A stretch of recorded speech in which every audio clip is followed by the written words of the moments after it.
On.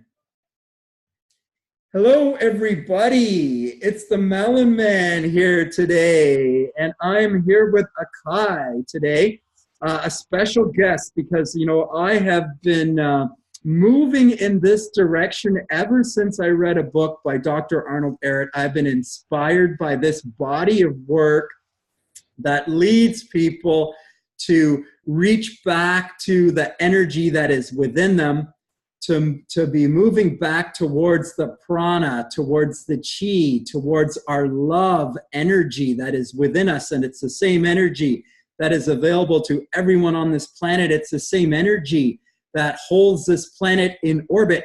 If this planet is in orbit, I don't know. Whatever this planet is in or on, the energy that is here around us, amongst us, and within each and every one of us is available and can be harnessed and used in our lives. Now, Akahi was born in Ecuador, but he has a dual citizenship, so he lives in California. What's really special about this Bretharian man is he has a Bretharian wife. So 2 Bretharian family members. How unique and amazing is that? Not just one person that can live on the prana, but 2 people together. What a fantastic, amazing opportunity to speak with him today. I'll tell you that in just a short few minutes, speaking with Akahi, I have found out that he is an author. He's got a book that we can get a digital copy of. It's still for free right now. We want to jump on that. We can get that on his website. I'll make sure that I link his website to this video. The book is called Returning to Light. Akahi and his wife have an 8-day Bretharian retreat that they run, and they've been running that for 10 years now. And over the last couple of years, they've moved to an online method. So you can do it online, or you can come and do it live with them face-to-face. I assume in California or maybe in South America. I'll let him clarify all of that. I'm super excited to get the chance to speak with Akahi today. Akahi, please tell me, man, how did you get into this? What inspired you? And what do you think is the most important thing and message to bring forward from your experience? First of all, John, thank you so much for inviting me to take part of this interview with you. I'm honored to be here. And for me, the most inspiring thing that I have found and what drew me to learn about pranic living and to transition completely to this lifestyle was the desire to experience the most purest state of beingness. For many years in my life, I wanted to feel pure, I wanted to feel clean, I wanted to feel enlightened, I wanted to feel spiritually connected, I wanted to feel that I was a version of God, that I was really a son of God, and I wanted to fulfill that desire from my soul. So I started from kid entering into martial arts first. I had a coach that he was a Taoist. So within his classes, he used to put me to do these weird Tai Chi positions and these very difficult ways of breathing that I didn't know that at the end of the day, they would actually ended up helping me and revealing to me what actually my path was in life. At that time was just, training and exercise. But then I was an artist. I'm still an artist, but all my life I focused in art. I was a musician first, then I became a painter. But all of this, was kind of, my life was always this kind of feeling of there was energy. Like I felt the art, the creativity, the inspiration that I used to put in the music or in my paintings. For me, that was energy. That was creative energy. It was like a force, like a spiritual force. And I felt that that was what I should follow, to feel that the spiritual force through me.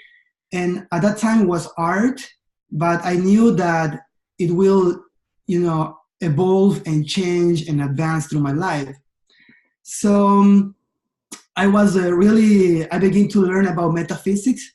I don't know if you have heard about metaphysics, the Saint Germain master, ascended masters, and the rays, and all of these that start to open me up to a different realm, to open my perspective, my consciousness to the unseen, but something that is feelable but not seen.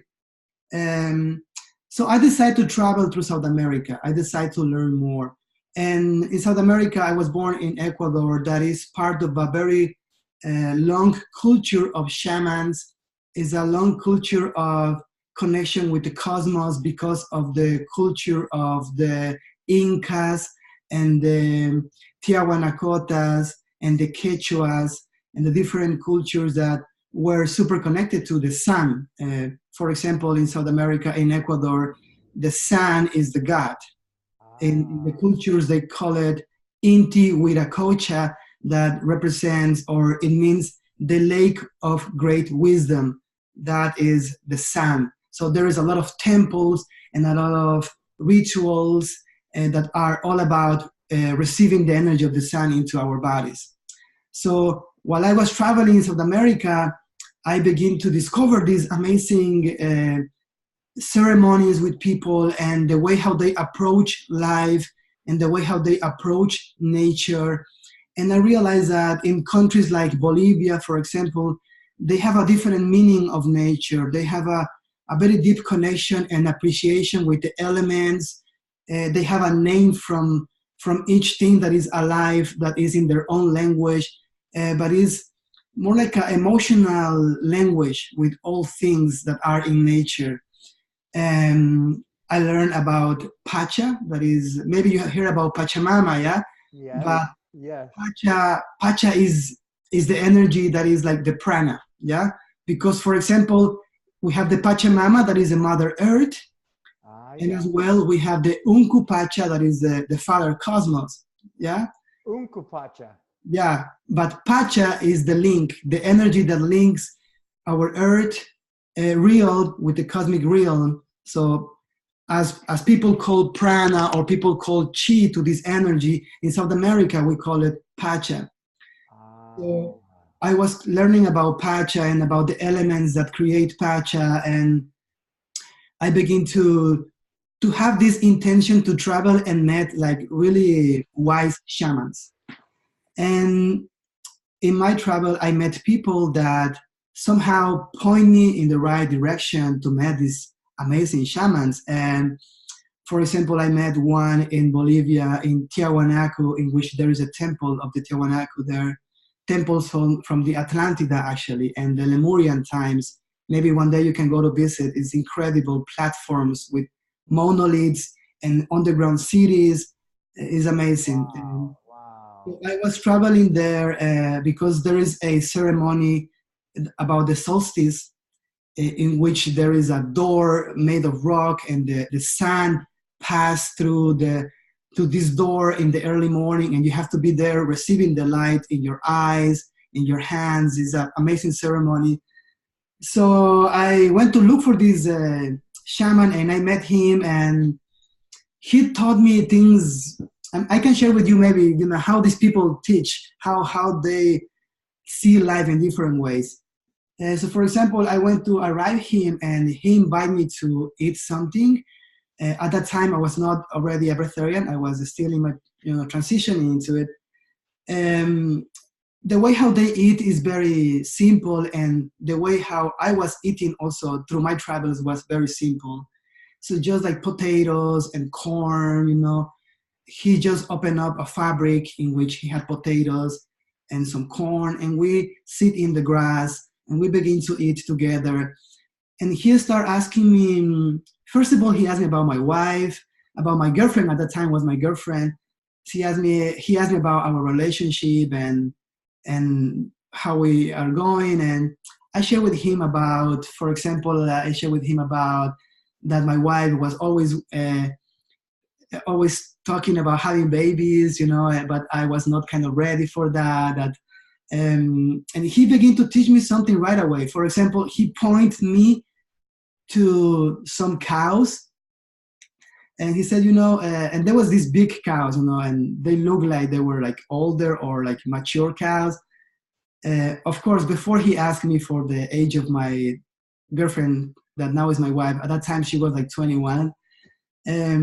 So he was like, you know, those cows look bigger and they look like they are mature because you see their size and you see they, you know, they can look like they can have um, cow kids, you know, I don't know the name of that.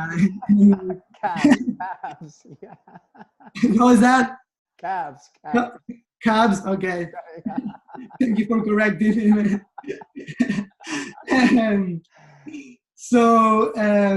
But he said, you know, they look big, but they aren't. They aren't mature.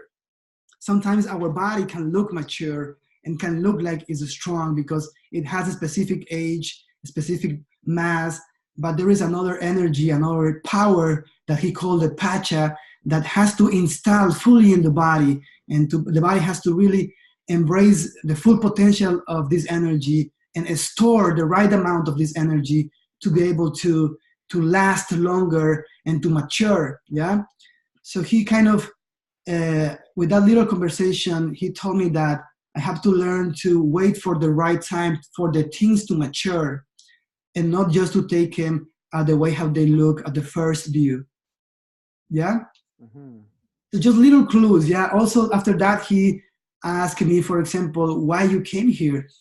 And I didn't know what to tell him because I just came to look for him, but I didn't have any kind of, you know, intention of like wanting him to teach me something. I just went for him. So Akahi, how old are you now? I'm now 38. 38. And how old were you then? I was 25, 26. Wow. Okay. So how long have you been a breatharian? From 2008. So 10 years. Yeah. Okay. Okay. Wow. Amazing, man. Please continue. So then this is the way how they teach. There's like a different psychology that they play in your mind to give you clues. Yeah. So after that, he had some kind of potatoes, like some seeds, like potatoes that he collects from his farm. And he grabbed a full hand of different potatoes and he began to say, you know, look at these potatoes. They all look the same. They are just potatoes, yeah? And at the simple view, you can think that they all are for the same reason. But if you look closer, you can identify each one of them and know that each one has a different purpose. So he started picking one potato and say, you know, this potato, it feels like it can be a new seed for a new plant. So he separated to a new seed. He took another one and said, you know, this one looks like it can be dried so that we can save it for later in the winter in which there is no potatoes, yeah? And he began to put a different reason to all these different potatoes, yeah?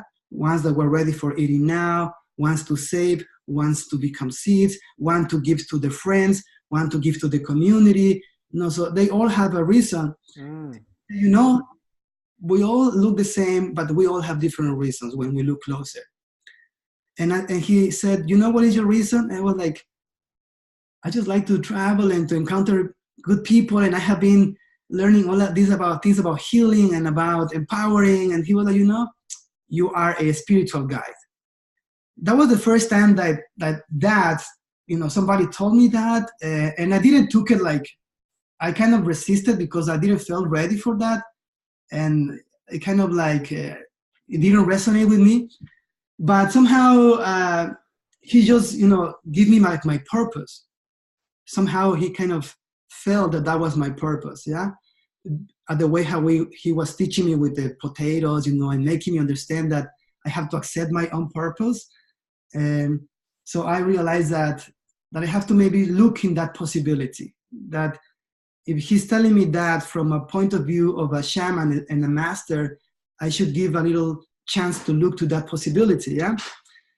So after that, I begin to train in, you know, the sweat lodge. Have you done ever the sweat lodge? No, I've done a lot of sauna though. Like, I mean, I love to be in the sauna. I like to spend many hours in the sauna for whatever reason. I just love to be in the sauna for hours and hours and hours meditating, but I've never been in the sweat lodge. Okay, so the sweat lodge is a whole different experience than a sauna, yeah, because it's like a real sacred ceremony that actually represents the return to the womb of the Mother Earth. Oh, nice. There is this cabin in which we make a little hole in the middle to receive very hot rocks that are put into, to become red hot. It's a huge fire outside this dome. And then very carefully, we put these stones inside of the dome, and the shaman pours water, and the vapor, it closes in the cabin and becomes very hot. Yeah, so we sweat, and there is a drum that is pulsing like the heartbeat. We're singing, you're praying, and but one thing is that you face a lot of fears at the beginning because it's dark, it's very hot, and you begin to feel all these inner things come to the surface, fears and anxieties like, oh, I cannot do this, it's too much for me. It's just the mind that begins to play tricks, and the emotions that begin are too weak, somehow are weak. So we learn to train our mind, our breathing, our emotions to not be weak and to get strong and to surpass those anxieties. Yeah, so there is the shaman. In my case, I had this amazing shaman that was my teacher, that he used to tell me, continue breathing. If you feel any fear, just face the fear, discover what is the root of the fear and face it, because maybe it's not the sweat lodge, but maybe it's something that is inside of you that is coming now. So just face it. Learn to see those and to learn to shake hands, just to not kind of battle with them, but just to see and to shake hands with my own ego, with my own emotions, with my own fears. So this experience. So just a second there. So, and I think an important point there. So, shadow, fears, anxieties, the ego, not really to try to get by them, or not really to try to smush them down, not to try to hide them, but to just make friends with them. I think that's a very important point, isn't it? Yeah, because that's what we want, to embrace all parts of us. Embrace the shadow, embrace the fears, embrace that weaker time, the yin and the yang, both sides of ourselves. So being able to sit with that uncomfortableness and find the comfort there.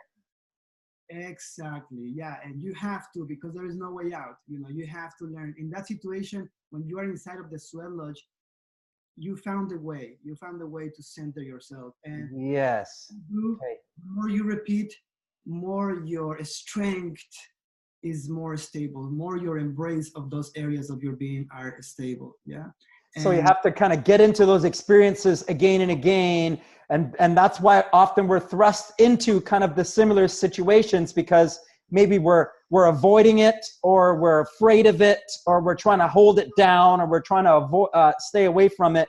And what we actually really need to do is step into that challenging situation again. Here it is again in my life. Again, it's happening, but I'm not going to run away from it. I'm just going to be in it. And I'm going to try and be happy and be me and be loving and embrace the situation that I'm in. Exactly, John. This is loving the situation that I'm in, using the loving energy that is within me and allowing it to come out and be with the life that I'm in right now. Yes. And it's beautiful, because as you discover that you have the capacity to love those areas of your being, as you discover that you are unlimited in love, then you enter into a new level. You begin to attract the next level of evolution. Wow, this is a really great, inspiring talk. Thank you so much, Akahi. This is an important message, and to hear you saying it really resonates with me. I love it. Thank you. So after transcending this and facing the sweat lodge, I begin to understand that there was a powerful healing power in that ceremony. Yeah. So I begin to train to become a shaman and to be able to guide those ceremonies and to share with other groups. And I did so. I stayed in that town and I learned with him for the next 2 years. I became the guard of fire, who's the person that takes care of the stones and the fire. Ah. I was able to learn about to being inside and to learn the words and the right way to approach. Ah, cool, man. Really cool. Great training for you. Yeah, it was amazing. Was the right time and like the beginning to really awake. And it was super fast and super intense, you know, because when I like something, I like to go all the way. Oh, awesome. Me too. I did. And then after that, I felt that I could do it. I felt that I was becoming a healer, you know, because I felt already in that training that what I was doing had a purpose on me. So I began to travel in South America. I went to Peru, to Bolivia, to Brazil, to Argentina, to Chile, all again traveling, but this time I was doing sweat lodges. I was traveling and sharing and building the cabins all over the place in South America and gathering groups and doing it. And that was my passion at the time. Wow.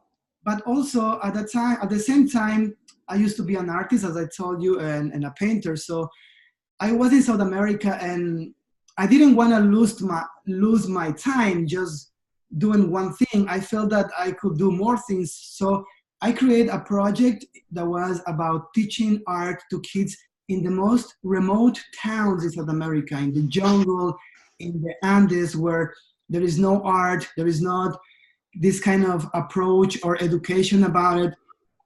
I created a project with Camilla, that was my girlfriend at the time, and we went to all these small towns, and then other artists joined my project, and we ended up being like 8 people traveling together to all these small towns and giving classes and workshops.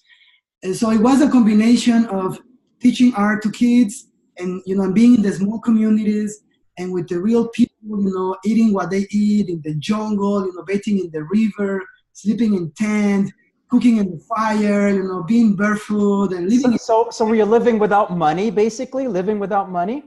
Without money, yeah. Unbelievable, man. Wow. Wow. Awesome. Awesome. Wow. I'm so inspired by that. So awesome. Sorry, that's my wife. Let me tell you. So that's I mean we all need to learn how to kind of get out of and step out of the society, which is also about generating dollars, and we get so caught up in this, we need to generate dollars. So when you learn to live, like you actually live without money, and I haven't had that experience. I'm so envious of that. But when you get to live that experience, you really know and embrace that I don't need to have money, right? And that's how we step into our abundance, is because we can't get to our abundance until we realize that our power is not hinged on money. That's wonderful. Yeah, exactly. Yeah, money will change who you are. I mean, you are that essence with or without money. And when you recognize that your value is beyond money, then you are in your true power. When you awesome feel that you can lose anything, but what you are, they can never take what you. Awesome. Awesome. Take it all away. Go ahead. You're affected because I have this, you know, I have this, and this is the creator of everything. I create everything. And I don't need to eat. Yeah, that's part of it, you know, because as I was in this process of revelation of how people is so simple in the jungle, you know, they don't have all these needs there. When you are in Bolivia, in the jungle, living with these people, they don't have needs about getting the new shoes or the new cell phone. Yes, material things. Yeah, they are just kicking the ball all around, you know, playing with the flowers, playing with the trees. And having fun. Having the greatest fun ever. And I used to eat with them that way. So I was already a vegetarian and a vegan, but without trying, you know, without wanting. Just the travel itself was changing it, yeah? And as I said, yeah, without money, actually, I also used to, you know, it was also sometimes, I think that I took to the extreme, to be honest, because one day I had this idea of not wanting to wear any colors anymore, not wanting to wear any brands of clothing anymore. So I decided to throw all my clothes away, and I decided to make my own clothes. So I learned to sew, and I sew my own pants, my own t-shirts. I sew my own sandals and everything. And I was like, super like natural, completely natural. And it was okay. It was like, maybe 1 year and a half that I was experiencing this. But then it reached a point in me in which I felt that I was getting too away, that I was getting too extreme, that I was rejecting too much the society, the money, and all of that. And I realized that I have to create balance. I have to be in balance because everything is good in life. That I don't have to take that as something bad or negative. That I have to embrace all things.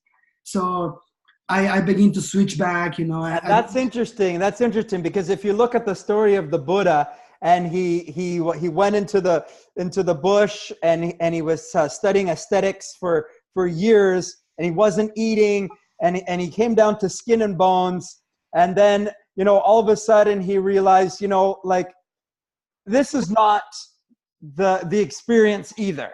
It's not to be so far on this side and it's not to be so far on this side, but to find that middle way where this doesn't own me and this doesn't own me, but I can have both, and I'm okay without and I'm okay with, and either way I'm not attached, right? Exactly, man. That's the feeling that I found through that experience also. And so that's kind of like also too, people now are trapped eating food and they have to eat the food, but if you have the choice where you can go without the food, that's when you're really in power because you have choice. Yes, exactly. You are not following a body physiology pattern that is, inviting you to eat all the time. I need to have this protein requirement. I need to have this vitamin requirement. I need to have this mineral requirement. I need to drink so much water. I need to have so much sleep. I need to have so much of this. I need to have so much of that. I need to make so much money, all of these material things. I need to have these clothes. I need to have this wife. I need to have this house. I need to live on the lakeshore. I need to drive that car. All of it. Yeah, exactly, man. Yeah, but part of the journey in my case was to understand that everything is good in life. All these years from going to living in the city, I was born in Quito, that is the capital of Ecuador, with 5 million people, everybody busy, from 6 a.m. to 10 p.m., busy city. And then I decided to travel and to discover, the nomad life, living nomad, traveling from one place to the next, without money, eating what the people used to offer me, and in exchange of my talents.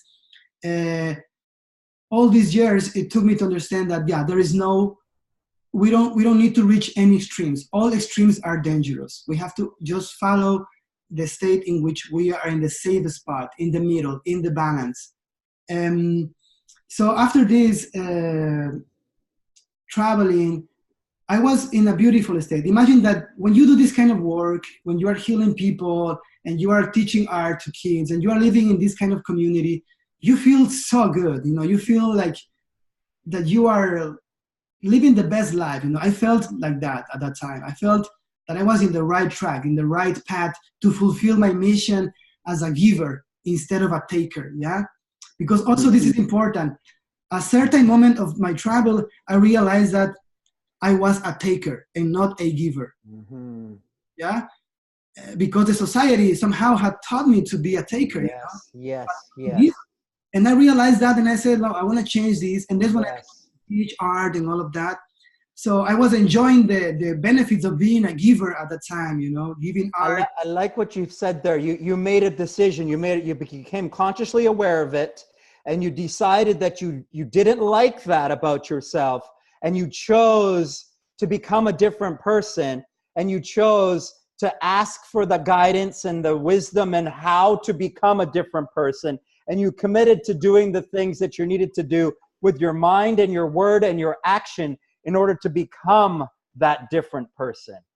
Exactly. But you have to really do it. When you really feel the call in your heart, when you feel that inside, when it hits you and you feel it in your whole body, definitely you have to go for it. You have to change that part of you that is not okay. Yeah.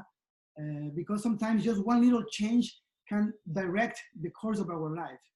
Just one little redirection can, focus us back in our track.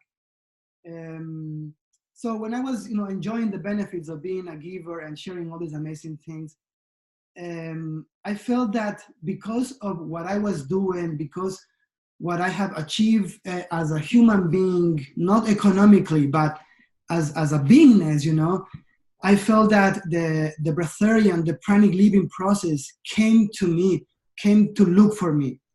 Because I wasn't looking for becoming Bretharian. I wasn't looking to any course or anything that will take me to experience this.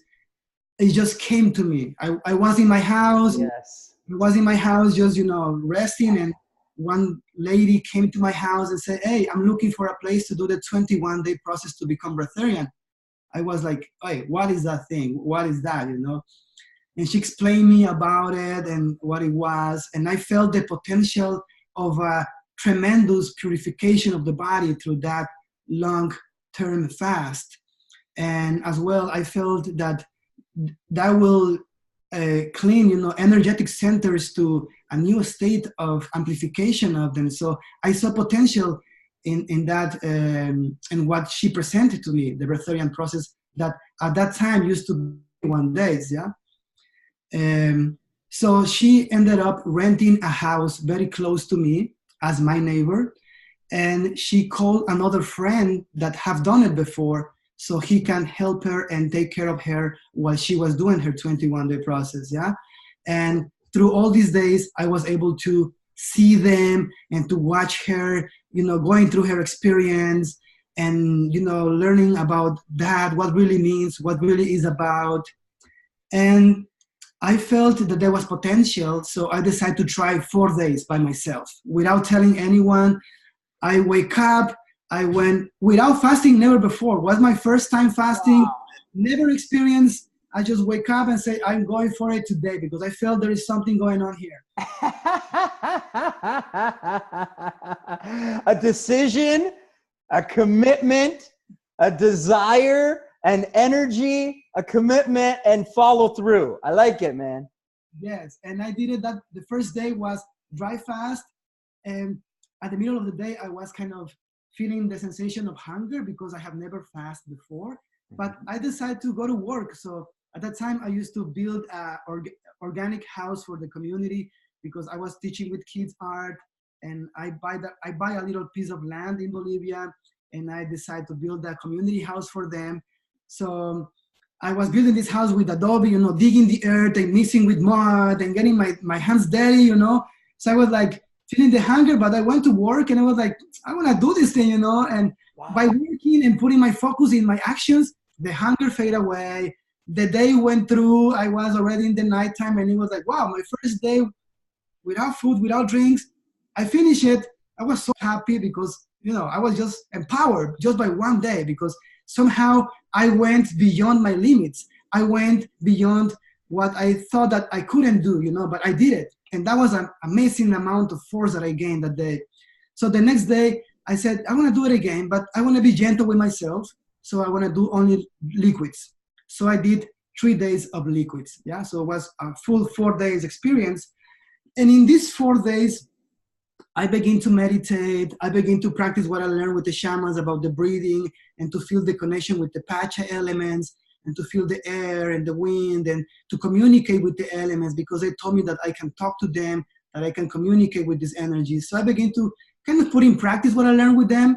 And so can I just clarify there, as you were in the fasted state now, because it was the first time you had been in the fasted state, although you had all this training, when you went into the fasted state, you recognized like a deeper connection to your awareness, your self-awareness, your spirit energy, your chi, your prana, your pachu. Everything just went up by being empty. Exactly. That's what I felt. I felt that all the energy that used to be focused in my body and in eating and cooking, all of that, there was no distraction for my mind. There was no distraction from my body. So my body was able to really focus in the energy and what was happening around, what was happening within, focusing in my breathing and my senses, and being more present. Because, when you are cooking and eating, that takes your presence away, your focus away of yourself. So by fasting for those 4 days, I was able to bring back attention to myself, and I did felt energies. I felt something that I haven't experienced before. Yeah. Mm-hmm. And something new. Yeah, something like cozy, like a subtle energy that was kind of embracing and caressing me. Nice feeling. Yeah.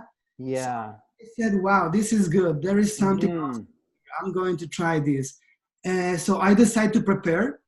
I prepared my body for 6 months, only eating raw food and fruits and veggies, nothing cooked for the next 6 months. And I arranged with that person that came to help this girl so that we can see us in the next 6 months. I put the date for March 3rd, 2008. And in that day, we're going to begin our 21-day process.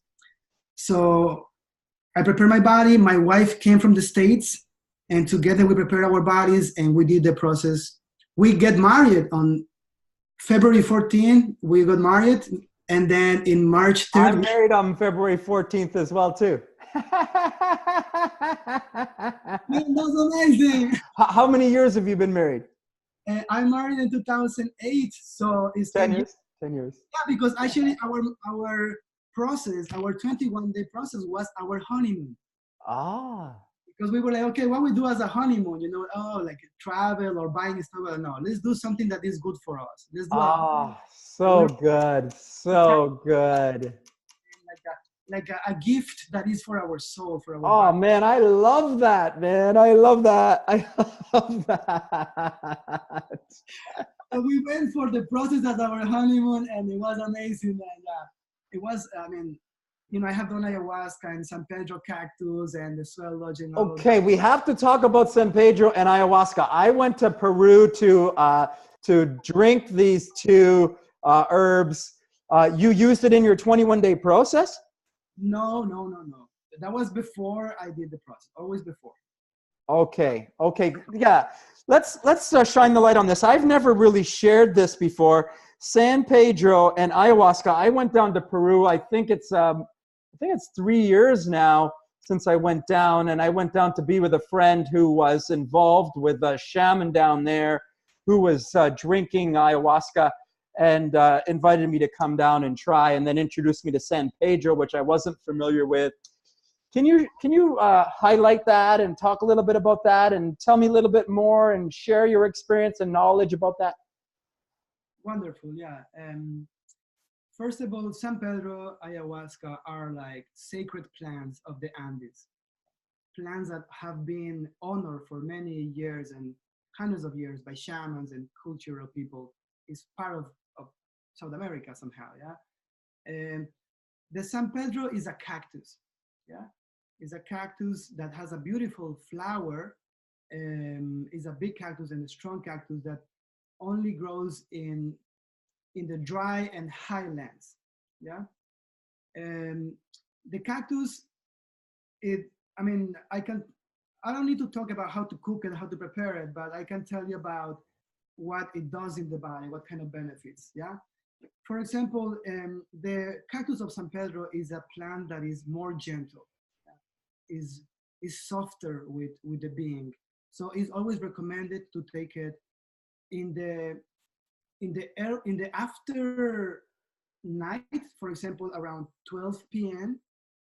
Yeah, or to take it in the morning, like after, in the sunrise. Yeah, because it's a daily plant, because it opens the senses, it relaxes our perception for us to see more brightly the colors of nature, how nature is so rich.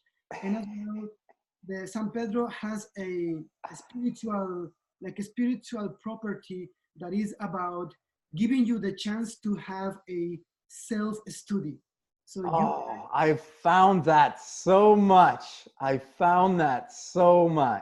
Yeah, wonderful. It leads you to go inside of you and to really learn to understand what are your priorities, what really is important for you, what is just, things that are not important, but just messing around. So somehow it gives you the chance for you to get inside and see what is your track, what path are you taking, and if you see something that is not good for you, it gives you the chance to see it so you can work on it. Yeah. So it is mostly basically is like a self-study of yourself to bring peace and light into your life. Yeah. Awesome. Awesome. As well as I mentioned before, is super good to connect with nature and with the elements and to feel the brightness, the energy of things in nature. Yeah. Ayahuasca is a bit different. Is a bit more stronger. It's more intense. Yeah. Yeah. Is also a feminine plant, but is because it's more jungly. It comes from the jungle.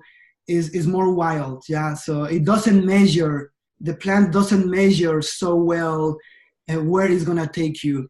The plant it just takes over, and sometimes, in my case, when I did it, I didn't feel that I had too much control of the experience. Yeah, because there is a peak. You know, the first maybe 2 hours or 3 hours after you drink it, there is a high peak in which you are just super. In my case, I was really buzzing, and of course, amazing benefits. I saw. First of all, you know, to clarify is that when you take these plants, you have to have a intention. You have to have a reason to take it. Why you want to do this? Why you want to go into this journey? So when you do this, then the plant will give you the visions, the insights, the revelations, the images that you have to receive. Yeah.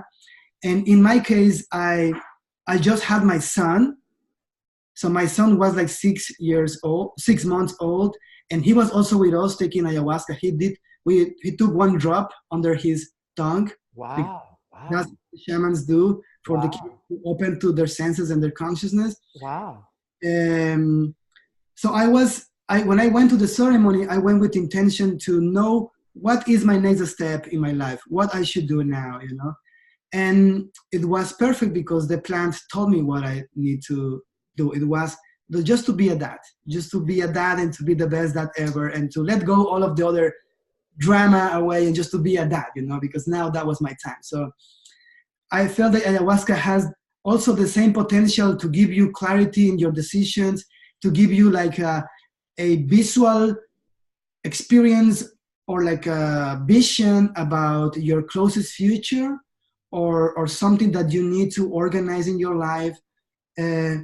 And as well is a plant to help you expand your senses, to open your brain to new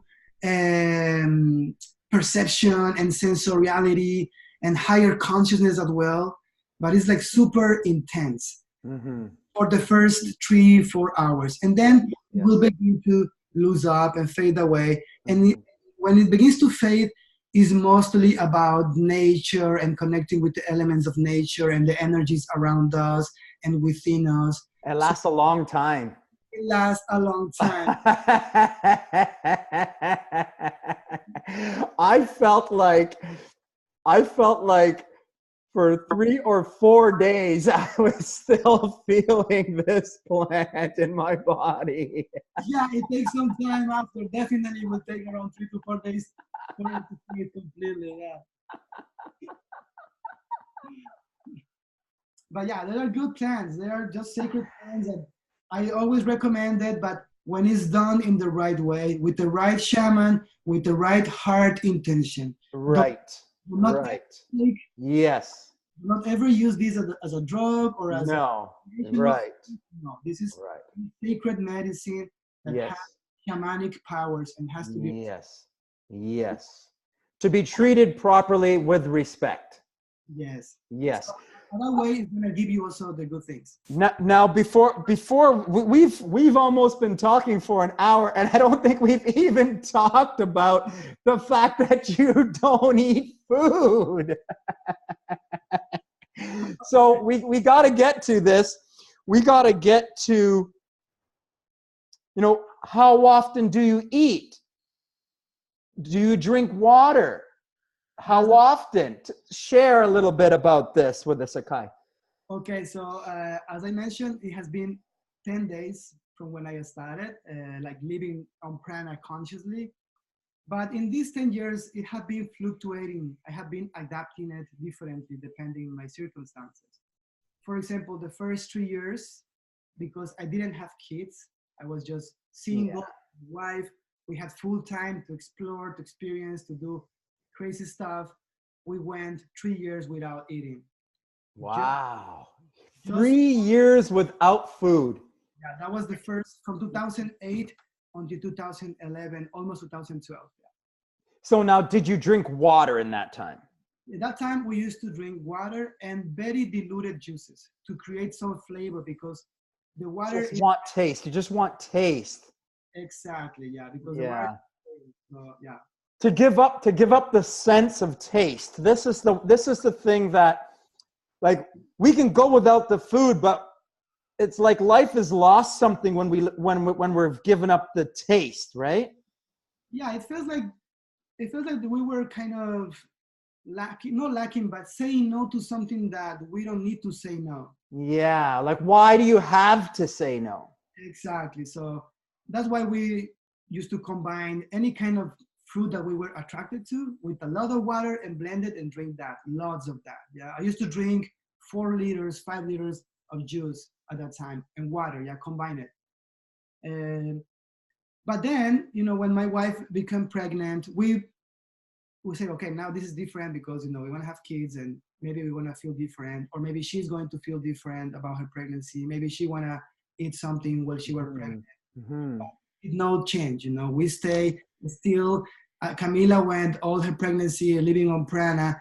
Okay, wonderful. This is so important because I was talking about this and I was only speculating about this, but this is wonderful. This is a wonderful story. So your wife got pregnant and developed a child inside of her body, living on the prana and maybe some juice. Exactly. Yeah, that was I suspected it. And that was wonderful. It was amazing for all of us because it was like a real proof that there was something powerfully happening, because she was also sharing her pregnancy with other women. There was a group of women, all friends, and they have midwives and doctors. So the midwife and doctor told to the whole group of women to make a blood test to see how are they, vitamin levels and or their iron levels and different levels on their blood. So they did all they did the test, and the only woman pregnant that was okay was Camilla.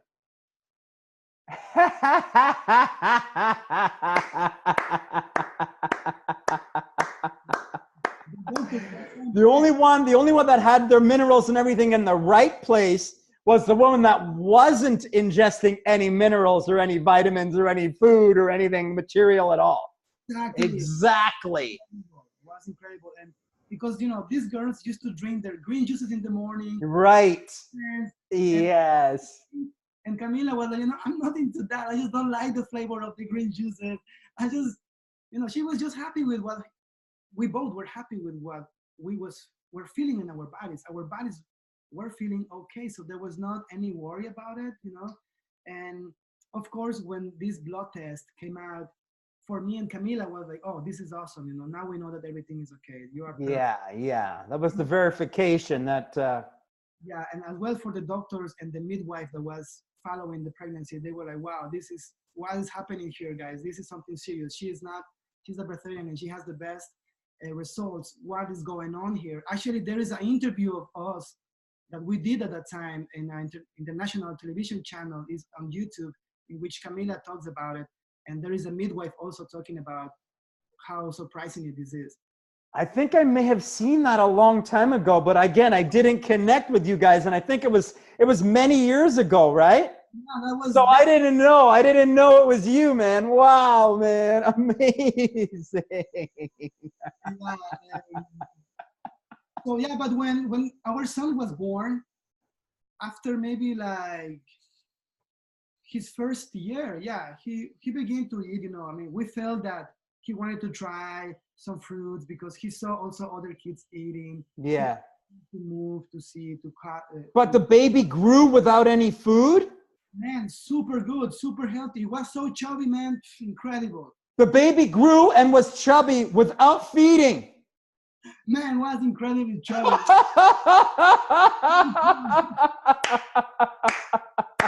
Not really, was so chubby, man. And Camila has a lot of breast milk and everything, you know, like was like potent. She was also breastfeeding other friends' daughters because they didn't have milk. So she was breastfeeding other kids. Okay, so you're feeding the baby breast milk. Of course, yeah. Breast milk only. Yeah, that was for the first year of my son's life. Only breastfeeding, not food at all. No food at all. But actually, my son breastfed until he was 6. Because my wife wanted to breastfeed him because she felt that was her force. That was her prana passing to him. Wow. Okay. Unbelievable. Okay. So he lived on just breast milk, but then after 1 year, he started to eat a little bit of food, fruits. Yeah, he started to try because, you know, we also felt that he had the right to experience life. Yes, exactly. Right. I'm with my kids. I cannot take anything away from my kids. I had the experience of living my life with food. Just because I've chosen now a more aesthetic lifestyle doesn't mean that they have to make that decision. I tell them they have to start their day with fruit, or their first meal needs to be fruit.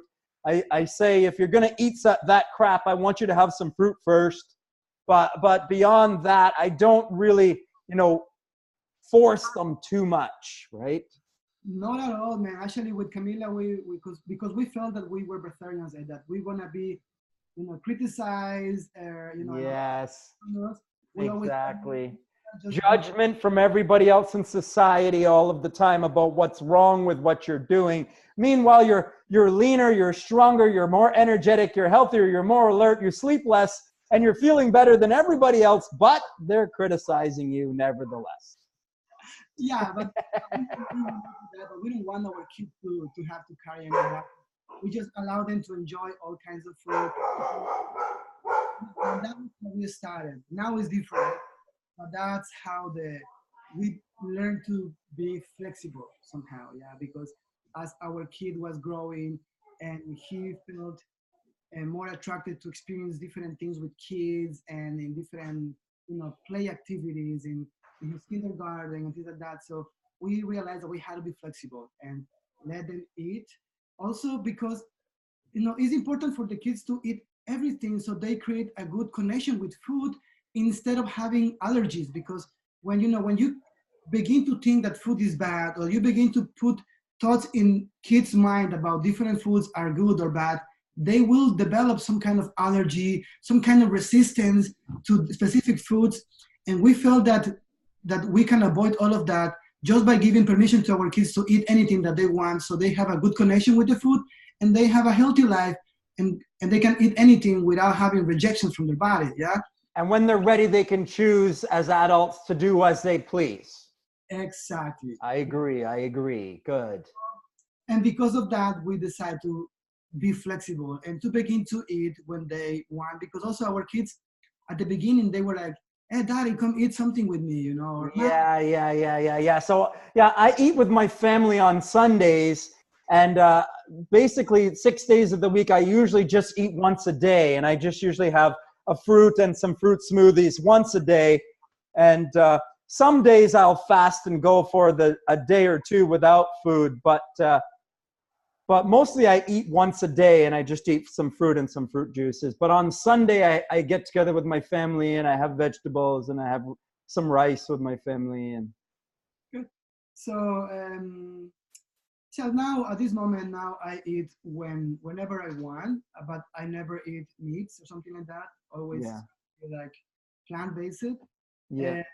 But for example, I can go 3 days eating, and then I go 7 days without eating, and then 2 days drinking juices, and then I want to eat 1 day, and then I want to stop eating for 3 days. It's like super random. Yeah, it's not I don't have any routine, and I don't have any like protocol. That's why this question is very difficult for me to Yeah, answer. that's great though, but you've come to a fluid place where you are so comfortable with, not having any food, and it's so easy to transition for you now that you can take it and you can let it go. You can take it and you can let it go.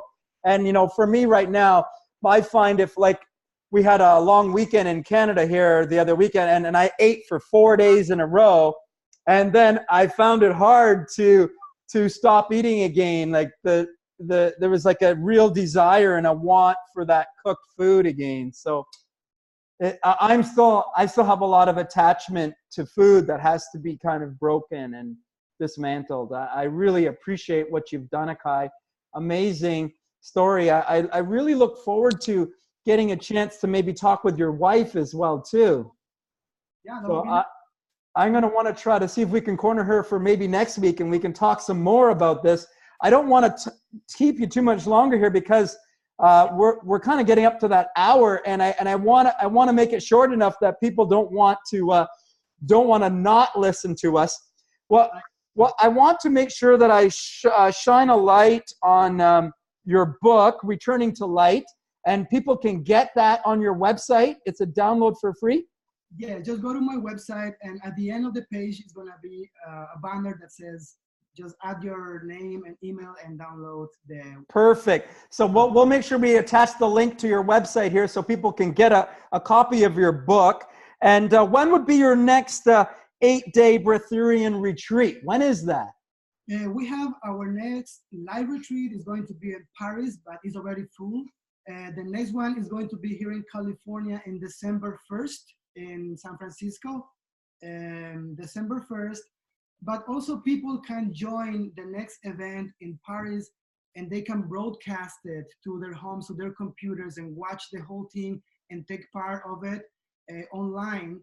And that is, I'm gonna give you a link maybe for a special price for you guys. Normally it's $200 for the broadcast, but maybe I can make a 50% discount for you guys, for your followers. So join us and take part of this event. Oh, cool, man. That is so cool. I want to do it with you.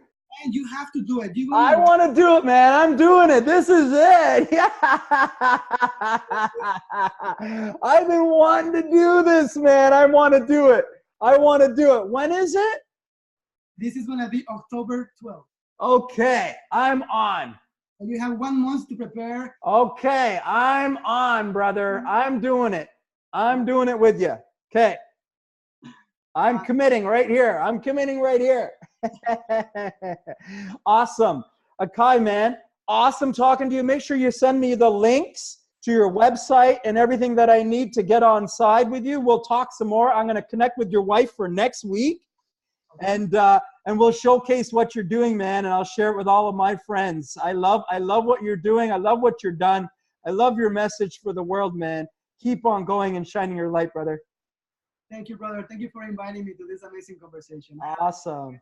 I have enjoyed a lot to be here with you, and I like your energy as well. And I wish you the best in whatever you bring to the world, and for all of us to have a wonderful life. Thank you, man. Awesome. Thank you, Akahi. Hermano, good life.